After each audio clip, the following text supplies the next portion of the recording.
말세속 편 72부 중보의 비밀. 말세속 편의 내용에 공감이 되시는 분들만 열람을 부탁드립니다. 공감이 안 되시는 분들은 더 이상 제 글을 보지 마시기 바랍니다. 말세속 편 시리즈는 아버지의 선택을 받은 증인인 당신이 하늘과 천년왕국에서 무엇을 증거하여야 하는지를 가르쳐 드리는 시리즈입니다. 우리는 지금 육각도형이 하나님의 7년환란 심판 설계도가 맞는지 확인하고 있는 중입니다. 우리들이 선택된 선지자가 맞는지, 우리들의 추적이 정답이 맞는지 정확히 알고 싶어서입니다. 프롤로그. 여러분은 언제 어떻게 제사장이 된 것일까요? 그 비밀은 제사장의 위임식을 묘사한 다음 성구에 들어 있습니다.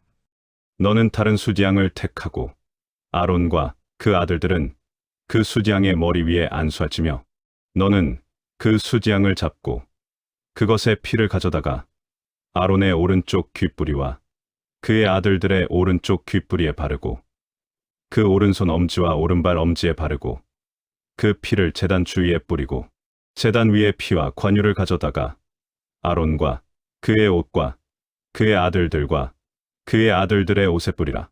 그와 그의 옷과 그의 아들들과 그의 아들들의 옷이 거룩하리라.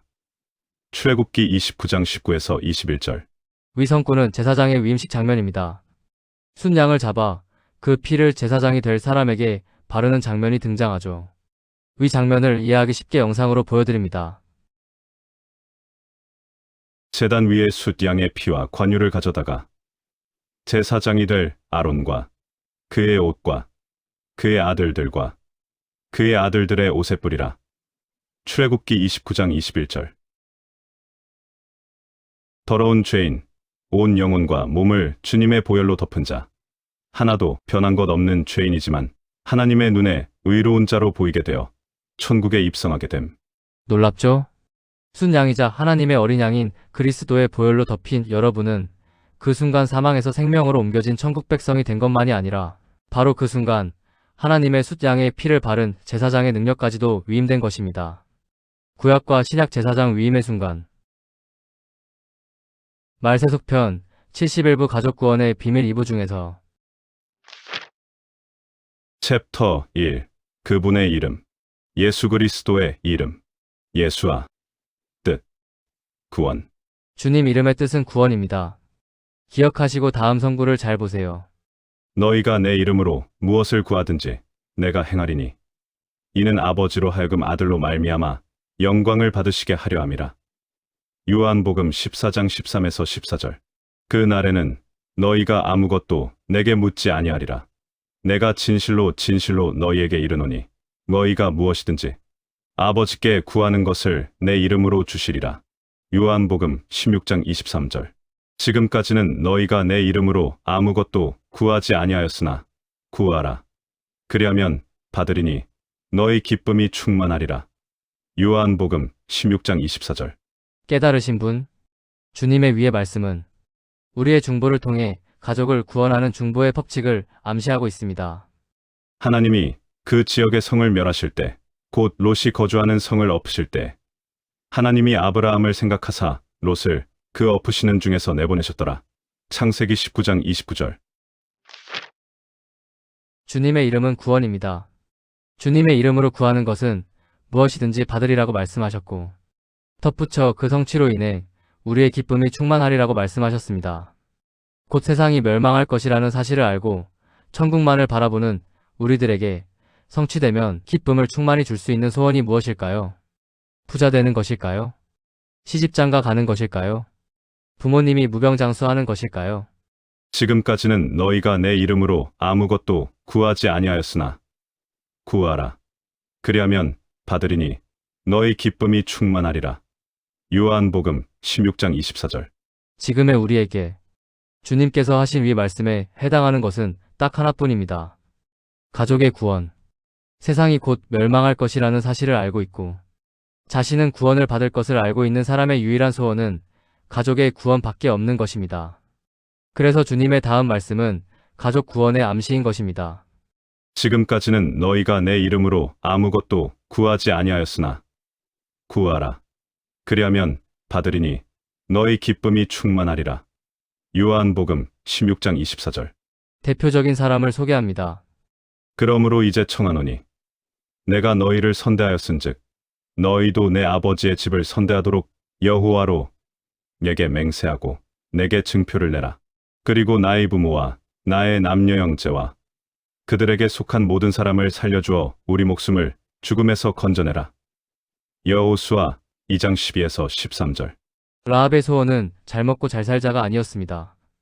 여리고성이 이스라엘에 의해 멸망할 것을 알고 있는 라합의 소원은 오로지 자신의 가족들의 구원이었습니다. 만약 당신의 소원이 지금 가족의 구원이 아니라면 당신은 뭔가 문제가 있는 것입니다. 곧 없어질 세상이라는 것을 잘 알고 있는 당신에게 먹고 마시는 것은 아무런 소용이 없는 것이기 때문이죠. 당신의 오직 하나의 소원이 가족 구원이라는 이 사실을 당신만 알고 있을까요? 주님께서는 더 잘 알고 계십니다. 그래서 이미 2000년 전에 이 말씀을 하신 것입니다. 너희가 내 이름으로 무엇을 구하든지 내가 행하리니 이는 아버지로 하여금 아들로 말미암아 영광을 받으시게 하려 함이라. 요한복음 14장 13에서 14절. 위 선구를 기억하시고 다음 선구를 보세요. 너희가 누구의 죄든지 사하면 사하여질 것이요 누구의 죄든지 그대로 두면 그대로 있으리라. 요한복음 20장 23절. 두 선구를 합쳐보겠습니다. 너희가 내 이름으로 누구의 죄든지 사하면 사하여질 것이요 누구의 죄든지 그대로 두면 그대로 있으리라. 중보의 법칙. 중보의 법칙은 우리들에게 더 이상 추측의 영역이 아닌 확신의 영역입니다. 이해 있으신 분? 챕터 2. 중보의 군대. 2020년 11월 24일 꿈에 나타난 빈공란의 도표. 2020년 11월 24일 저의 손에 쥐어주신 증거를 보고 여러분이 모이기 시작했습니다. 이후 여러분은 전 세계 모두가 모르고 있는 사실들이 여러분의 눈앞에서 풀려가는 계시록 예언의 성취를 실시간으로 목격하는 목격자가 되었습니다. 이 여정이 6번째 봉인까지 올 줄은 상상도 못했지만 얼마 전 우리는 6번째 봉인에 숨어있던 해와 달의 예언 정체까지도 알게 되었습니다. 요엘. 여호와의 크고 두려운 날이 이르기 전에 해가 어두워지고 달이 핏빛같이 변하려니와 누구든지 여호와의 이름을 부르는 자는 구원을 얻으리니. 요엘 2장 31에서 32절. 계시록. 해가 검은 털로 짠 상복같이 검어지고 달은 온통 피같이 되며 그들의 진노의 큰 날이 이르렀으니 누가 능히 서리요. 계시록 6장 12에서 17절. 요엘. 여호와의 크고 두려운 날이 이르기 전에. 계시록. 여호와의 크고 두려운 날이 이르렀으니. 이르기 전에. 이르렀으니. 그리고 요엘성구 성취의 시작을 한 달 남겨놓고 그 모습을 드러내며 풀리고 있는 중보의 법칙. 깨달으신 분? 저는 우리가 마지막 중보를 위해 세워진 군대의 가능성을 추측하는 중입니다. 잘 보세요. 너희가 누구의 죄든지 사하면 사하여질 것이요 누구의 죄든지 그대로 두면 그대로 있으리라. 요한복음 20장 23절. 위성구는 신약시대 숫 양의 피를 바른 제사장의 묘사입니다. 구약과 신약 제사장 위임의 순간 바로 여러분 이야기라는 뜻입니다. 너희가 누구의 죄든지 사하면 사하여질 것이요 누구의 죄든지 그대로 두면 그대로 있으리라. 요한복음 20장 23절. 누구의 죄든지라는 말은 가족만의 죄 이야기가 아닙니다. 누구의 죄든지라는 말은 전 세계 모두의 죄를 지목하고 있습니다. 더 정확히 말씀드리면 전 세계 모두 중에서 마음이 가난하고 불구인 자, 심령이 가난한 자, 스스로를 낮추고 이타적으로 착하게 사는 자, 즉 본성인 양심에 따라 착하게 살고 있지만 하나님을 믿지 않는 자들이 여러분의 중보를 통해 천국을 갈 길이 열려 있는 것입니다. 율법 없는 이방인이 본성으로 율법의 일을 행할 때에는 이 사람은 율법이 없어도 자기가 자기에게 율법이 되나니 이런 이들은 그 양심이 증거가 되어 그 생각들이 서로 혹은 고발하며 혹은 변명하여 그 마음에 새긴 율법의 행위를 나타내느니라. 곧 나의 복음에 이른 바와 같이 하나님이 예수 그리스도로 말미암아 사람들의 은밀한 것을 심판하시는 그 날이라. 로마서 2장 14에서 16절. 중보의 법칙은 이란과 북한 같은 반기독교 나라에 살고 있는 착한 사람들의 운명에 대한 우리들의 궁금증을 완전히 해소해 줍니다. 오직 중보의 법칙만이 이 불공평의 미스테리를 풀 수 있는 열쇠인 것입니다. 잘 생각해 보세요. 하나님을 믿지 않는 사람들 중에 가난하지만 정직하게 살며 가족을 위해 열심히 일하는 사람들, 타인에게 피해주지 않으려 애쓰며 정직하게 사는 사람들, 특히 아예 기독교가 차단이 되어 성경 자체를 보지도 못하는 나라에서 심령이 가난하게 선하게 사는 사람들, 위 모든 사람들이 중보의 법칙 대상입니다. 제 말이 억지 같으실 때마다 다음 성구를 떠올리시기 바랍니다. 하나님이 그 지역의 성을 멸하실 때, 곧 롯이 거주하는 성을 엎으실 때, 하나님이 아브라함을 생각하사 롯을 그 엎으시는 중에서 내보내셨더라. 창세기 19장 29절. 특히 마지막 조건의 사람들과 우리들의 차이점은 우리들은 종교의 자유가 있는 나라에서 잘 번역된 성경을 손에 들고 편하게 하나님을 만나 거듭난 천국 백성이라는 사실입니다. 이런 정반대의 환경 때문에 누구는 천국 가고 누구는 지옥 간다면 하나님은 공평하신 분이 아니라는 소리가 됩니다. 아예 기회조차 받지 못한 사람들이 지옥을 가게 되는 것이니까요. 이 모든 모순적 상황을 푸는 열쇠는 딱 하나밖에 없습니다. 중보의 법칙. 종교의 자유가 없는 나라에서 태어나 하나님을 평생 모르고 죽게 되어 지옥을 향해 가는 사람들. 이들을 위해서 종교의 자유가 있는 나라에서 태어난 제사장들이 그리스도의 보혈을 손에 들고 하나님께 나아가는 시스템이 있는 것입니다. 챕터 3. 부자와 나사로. 제 말에 혹시나 이해가 있으신 분들을 위해 또 하나의 증거를 보여드립니다. 한 부자가 있어 자색 옷과 고운 베옷을 입고 날마다 호화롭게 즐기더라. 그런데 나사로라 이름하는 한 거지가 헌데투성이로 그의 대문 앞에 버려진 채 그 부자의 상에서 떨어지는 것으로 배불리려 하매 심지어 개들이 와서 그 헌데를 핥더라. 이에 그 거지가 죽어 천사들에게 받들려 아브라함의 품에 들어가고 부자도 죽어 장사되매 그가 음부에서 고통 중에 눈을 들어 멀리 아브라함과 그의 품에 있는 나사로를 보고. 누가복음 16장 19에서 23절. 위 성구는 워낙 유명한 부자와 나사로의 이야기입니다. 오늘 이 성구를 자세히 보세요. 부자와 나사로 중 하나님을 섬기는 자라는 언급은 단 한 문장도 없습니다. 위 성구들은 하나님을 섬기는 자 vs 섬기지 않는 자도, 진짜 부자 vs 진짜 거지의 운명을 논한 것도 아니란 소리입니다. 부자와 나사로 비유의 정체는 세상에서 부족함이 없이 좋은 환경에서도 하나님을 찾지 않고 교만하게 살던 자와 세상에서 착하고 가난한 심령으로 살던 자의 이야기입니다. 즉, 위성구의 정체는 심령이 가난하게 살던 자와 아닌 자의 비유이며 중보의 법칙의 대상인 자와 아닌 자의 이야기인 것입니다. 부자와 나사로의 비유. 부자라서 지옥, 가난해서 천국 이야기가 아님. 불신자 vs 믿는 자의 이야기도 아님. 부자와 나사로의 정체. 세상에서 심령이 부자인 자 vs 세상에서 심령이 가난한 자. 중보의 법칙 비대상 vs 중보의 법칙 대상. 자신의 이익만을 챙기며 이기적으로 살던 자 vs 가난하지만 착하게 살던 자. 아브라함의 말이 이 사실을 뒷받침합니다. 너는 살았을 때에 좋은 것을 받았고 나사로는 고난을 받았으니 이것을 기억하라. 이제 그는 여기서 위로를 받고 너는 괴로움을 받느니라. 누가복음 16장 25절. 아브라함은 분명히 말했습니다. 이들이 지옥과 낙원이 갈린 이유는 하나는 살았을 때 좋은 것을 받았고 하나는 살았을 때 고난을 받은 것 때문이라고 말이죠. 위의 내용에 이들이 하나님을 섬기던 자라던가 섬기던 자가 아닌 자라는 것과 비슷한 말이 조금이라도 보이는 분. 나사로는 단순히 거지로 살았기에 낙원을 간 것이 아니라 그리스도의 보혈 소급 적용으로 중보의 법칙의 혜택을 받은 양심을 따라 착하게 살던 불신자여서 낙원에 간 것입니다. 좀 더 직관적으로 말씀드립니다. 부자. 얼마든지 복음을 접할 수 있는 환경에 있었지만 세상의 부귀영화를 쫓아 이기적으로 하나님과 상관없이 살던 불신자. 예시. 미국, 한국, 거지 나사로. 반기독교 국가 등에 태어나 복음을 접할 수 없었지만 가난한 심령으로 겸손하고 착하게 살던 불신자. 예시. 이란 북한. 너는 살았을 때에 좋은 것을 받았고 나사로는 고난을 받았으니 이것을 기억하라. 이제 그는 여기서 위로를 받고 너는 괴로움을 받느니라.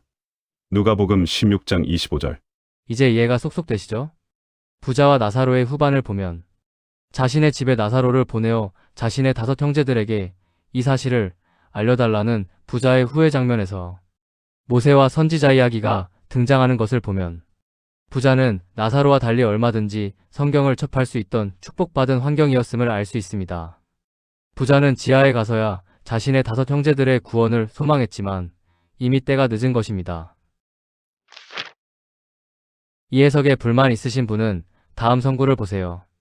너희가 그 은혜를 인하여 믿음으로 말미암아 구원을 얻었나니 이것이 너희에게서 난 것이 아니요 구원은 하나님의 선물이라. 구원은 너희의 행위에서 난 것이 아니니 이는 누구든지 자랑치 못하게 함이니라. 에베소서 2장 8에서 9절. 구원은 인간의 거룩한 행위로 따내는 것이 아니라 하나님께서 값없이 그냥 주시는 선물입니다. 중보자만 있으면 누구나 받을 수 있는 값없는 선물이란 소리입니다. 너의 모든 죄값을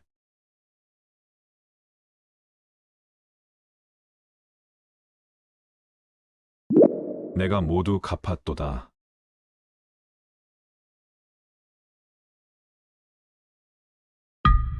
하나님께서 왜 구원을 인간의 거룩한 행실이 아닌 오직 중보자를 통해서만 받을 수 있게 해놓으셨을까요? 그 이유를 보여드립니다. 하나님은 모든 사람이 구원을 받으며 진리를 아는 데에 이르기를 원하시느니라. 디모데전서 2장 4절. 모든 사람이 구원을 받게 하기 원하시는 하나님이시라면 끝까지 죄를 안 짓고 회개를 잘하며 거룩한 행실 아니면 천국 못 가게 만들어 놓으셨을 리가 없는 것입니다. 왜냐고요? 하나님의 구원 방법이 이 방법이라면 전 세계의 반기독교 국가들이나 원시림에 살고 있는 원시부족들 등 태어나서 성경 자체를 볼 기회 자체가 없던 사람들과 주님의 십자가 이전 구약시대의 이스라엘을 제외한 모든 이방 국가들에서 태어나고 죽은 모든 자들은 싹 다 지옥을 가기 때문입니다. 단적인 예로 이 대한민국에 태어나서 자유롭게 성경을 읽고 구원받은 자와 북한에 태어나서 성경을 구경도 못하고 독재자의 세뇌 속에 살다 죽은 자들을 생각해 보세요.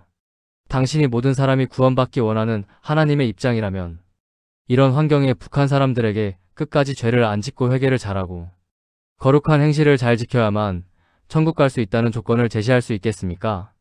이 모든 문제의 해결점은 딱 하나입니다. 인간의 의로운 행실이 아닌 오직 중보자만을 통해서 구원받을 수 있는 중보의 법칙. 중보의 법칙이 존재할 수밖에 없는 이유를 다시 한번 같이 보시겠습니다. 하나님은 모든 사람이 구원을 받으며 진리를 아는 데에 이르기를 원하시느니라. 디모데전서 2장 4절. 하나님을 믿지 않는 사람들 중에 가난하지만 가족을 위해 열심히 일하는 사람들, 타인에게 피해주지 않으려 애쓰며 정직하게 사는 사람들, 특히 아예 기독교가 차단이 되어 성경 자체를 보지도 못하는 나라에서 심령이 가난하게 선하게 사는 사람들. 저의 중보기도 리스트의 끝에는 전 세계의 심령이 가난한 착한 자들이 올려져 있습니다. 나는 타인의 영혼을 주님 앞으로 데려와 본 적이 없어. 라는 고민으로 속상해 하시는 분들은 이 기회를 놓치지 마시고 중보기도의 대열에 숟가락을 얹으시기 바랍니다. 당신이 얼굴도 모르는 누군가가 당신의 중보기도 덕분에 사거리에 나간 천국잔치 주인 종들의 강권을 통해 천국잔치에 올라올 수 있을 것이고 그 숫자는 셀 수 없을 정도일 것이며 하나님과 그들 사이에서 중보에 열심이었던 당신의 상급은 어마어마하게 클 것입니다. 너희가 내 이름으로 무엇을 구하든지 내가 행하리니 이는 아버지로 하여금 아들로 말미암아 영광을 받으시게 하려 함이라. 요한복음 14장 13에서 14절. 너희가 누구의 죄든지 사하면 사하여질 것이요 누구의 죄든지 그대로 두면 그대로 있으리라. 요한복음 20장 23절. 주님은 농담을 하신 것이 아닙니다. 챕터 4. 제사장의 중보 선언문. 저는 주 예수 그리스도의 보혈로 덮인 거룩한 제사장임을 선포합니다. 1. 저의 정체성을 선포합니다. 출애굽기 29장 20에서 21절의 말씀대로 어린 양의 피가 저의 귀와 손과 발에 발려졌음을 믿습니다. 저는 이제 단순한 구경꾼이 아니라 하늘의 권세를 위임받은 하나님의 제사장입니다. 사망에서 생명으로 옮겨진 저는 이제 타인의 생명을 주님 앞으로 인도하는 중보의 직분을 감당합니다. 이 중보의 권세를 선포합니다. 너희가 누구의 죄든지 사하면 사하여질 것이요 하신 요한복음 20장 23절의 약속을 붙듭니다. 제사장 된 제가 구원이신 주 예수 그리스도의 이름으로 간구할 때 하늘문이 열리고 사망에 묶여있던 영혼들이 풀려날 것을 선포합니다. 3. 가족의 구원을 선포합니다. 멸망하는 여리고에서 가족을 구원해낸 라합의 심정으로 선포합니다. 주님, 저의 중보를 통하여 제 사랑하는 가족과 친지들의 영혼을 사망에서 건져 주시옵소서. 내 이름으로 무엇이든지 내게 구하면 내가 행하리라 하신 말씀대로 저의 가장 큰 기쁨인 가족 구원을 반드시 이루어 주시옵소서. 4. 전 세계 심령이 가난한 자들을 위해 선포합니다. 복음의 기회조차 얻지 못한 북한 동포들과 반기독교 국가의 영혼들, 그리고 세상에서 고난받으며 착하고 정직하게 살아가는 나사로와 같은 자들을 위해 중보합니다. 제사장인 우리의 기도를 통해 하나님의 보혈이 그들에게 적용되게 하시고 그들이 대환란의 심판을 피하여 천국 잔치에 참여하게 하옵소서. 5. 마지막 사명을 선포합니다. 우리는 은혜시대의 마지막 6월절을 앞두고 세워진 마지막 중보 군대입니다. 시간이 얼마 남지 않았음을 알고 한 영혼이라도 더 주님께 돌이키기 위해 제사장의 직무를 끝까지 완수하겠습니다. 우리의 중보를 통해 하나님 아버지께서 영광을 받으시옵소서. 할렐루야. 나는 그들 가운데서 한 사람이라도 이 땅을 지키려고 성벽을 쌓고 무너진 성벽의 틈에 서서 내가 이 땅을 멸망시키지 못하게 막는 사람이 있는가 찾아보았으나 나는 찾지 못하였다. 그래서 나는 그들에게 내 분노를 쏟아부었고 내 경노의 불길로 그들을 멸절시켰다. 나는 그들의 행실을 따라 그들의 머리 위에 갚아주었다. 나 주 하나님의 말이다. 에스겔 22장 30에서 31절 세번역. 이 땅을 위하여 성 무너진 데를 막아서서 주로 하여금 멸하지 못하게 할 그 사람이 바로 우리가 되게 하옵소서. 아멘. 할렐루야. 너희에게 이르노니 내가 포도나무에서 난 것을 이제부터 내 아버지의 나라에서 새 것으로 너희와 함께 마시는 날까지 마시지 아니하리라 하시니라. 마태복음 26장 29절. 내가 너희에게 이르노니 이 유월절이 하나님의 나라에서 이루기까지 포도주를 다시 먹지 아니하리라. 누가복음 22장 16절 18절.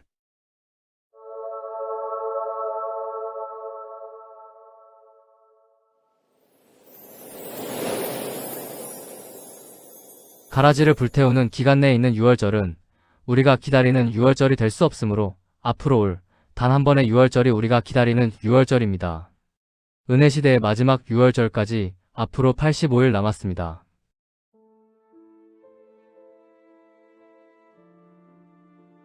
다음 시간에 계속. 금한일식 태양과 세상이 어두워짐. 개기일식 태양과 세상이 깜깜하게 검어짐. 시간이 없습니다. 전 세계 모두를 싹 쓸어버리는 인류 역사 마지막 심판의 시간이 곧 시작될 것입니다. 평생을 가짜 복음에 속아 살아서 진짜 하나님을 만난 적이 없는 분들, 그리고 끝까지 하나님 믿기를 거부한 불신자들, 이 모두가 조만간 싹 다 죽어서 영원한 지옥 불못이 확정될 것입니다. 당신은 하나님을 만날 준비가 되었나요? 곧 세상에 도래할 하나님 나라의 백성이 되는 것이 당신이 대환란을 피할 수 있는 유일한 방법입니다. 많은 분들을 하나님 백성의 길로 인도한 복음의 비밀 시리즈를 소개합니다. 당신은 바로 오늘 이 시리즈를 통해 하나님의 자녀로 거듭나 영원한 생명을 소유하여 앞으로 도래할 하나님 나라의 백성이 되실 것입니다.